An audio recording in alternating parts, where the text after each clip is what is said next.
Kalian pasti udah nggak asing lagi sama istilah kutukan. Jadi sebenarnya kutukan itu apa sih? Jadi menurut Wikipedia, kutukan adalah pernyataan atau keinginan yang ditunjukkan agar suatu kesengsaraan atau kemalangan menimpa orang, tempat, atau benda tertentu. Nah, di video aku yang kali ini, aku akan membawakan beberapa kutukan yang terjadi di tanah air atau Indonesia. Kalau kalian tertarik sama pembahasan yang satu ini, kalian harus dengerin video aku sampai akhir. Tapi sebelum itu, jangan lupa untuk subscribe channel aku ini.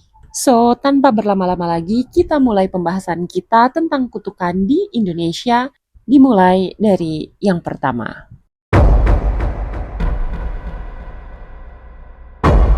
Kutukan lembu suro adalah sumpah dari manusia berkepala lembu yang dikubur hidup-hidup di kawah Gunung Kelut. Ia bersumpah akan membalas dendam kepada Dewi Kilisuci dan Kerajaan Kediri. Sumpah ini sangat melekat dalam memori kolektif masyarakat Jawa Timur sebagai representasi dari bencana letusan Gunung Kelut. Sebelum ditimbun di dalam sumur kawah Gunung Kelut oleh Kerajaan Kediri, Lembu Suro mengucapkan sumpah terkenal yang isinya adalah Kediri bakal dadi kali, atau artinya Kediri akan menjadi sungai. Tulung Agung bakal dadi kedung, yang artinya Tulung Agung akan menjadi telaga atau danau. Dan yang ketiga, Blitar bakal dadi latar, yang artinya Blitar akan menjadi halaman atau dataran abu. Masyarakat setempat mengaitkan kutukan ini dengan dampak letusan Gunung Kelut dan aliran lahar yang melintasi kawasan-kawasan tersebut. Seperti misalnya Kediri kerap terendam banjir lahar hujan yang mengalir melalui aliran Sungai Brantas, membuatnya menyerupai sungai yang meluap. Kemudian di Tulung Agung, letusan Kelut sering menyebabkan aliran sungai tersumbat dan membuat daerah cekungan ini tergenang air hingga menyerupai danau. Sementara di Blitar, wilayah ini sering tertutup material vulkanik dan abu tebal sehingga datarannya tampak rata seperti halaman rumah. So, kisah ini menjadi bagian penting dari sejarah dan budaya masyarakat lereng Kelut, terutama dalam ritual larung sesaji. Upacara adat ini rutin digelar masyarakat sebagai bentuk penghormatan dan permohonan keselamatan agar terhindar dari amarah atau sumpah dari lembu suro.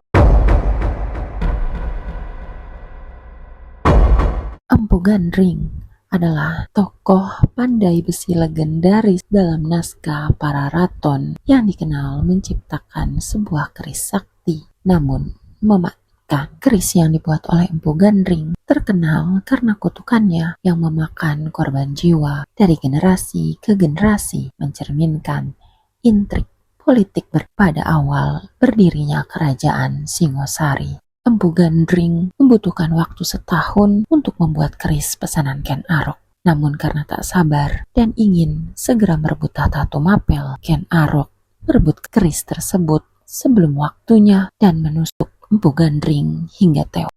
Sebelum menghembuskan nafas terakhir, Empu Gandring mengutuk keris itu akan membunuh 7 turunan Ken Arok. Kutukan itu pun pada akhirnya benar-benar mengambil 7 orang-orang yang berada di sekitar Ken Arok. Ketujuhnya adalah Empu Gandring, Tunggul Ametung, Kebo Ijo, pengawal Anu Sapati, dan Ken Arok sendiri.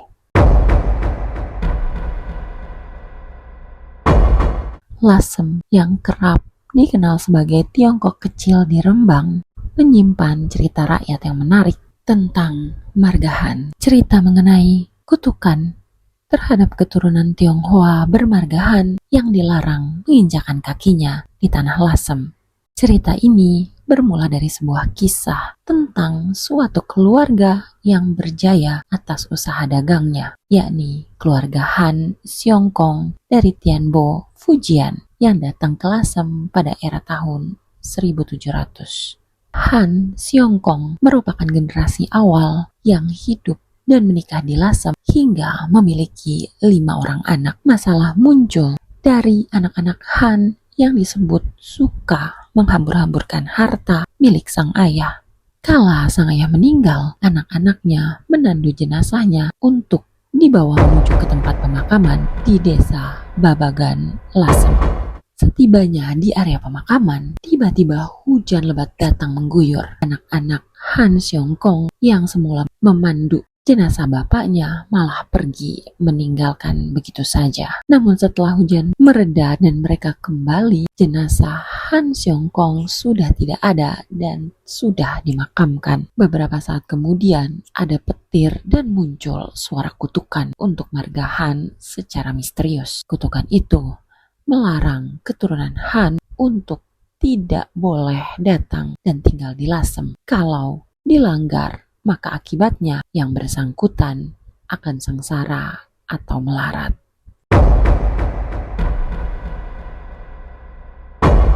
Kalian pernah dengar nggak nama dusun yang namanya Karangkenek? Dusun ini berada di Kecamatan Situbondo dan menjadi salah satu dusun paling unik di Situbondo. Di dusun yang satu ini terdapat mitos bahwasanya dusun tersebut hanya bisa dihuni oleh 26 kepala keluarga. Kenapa begitu?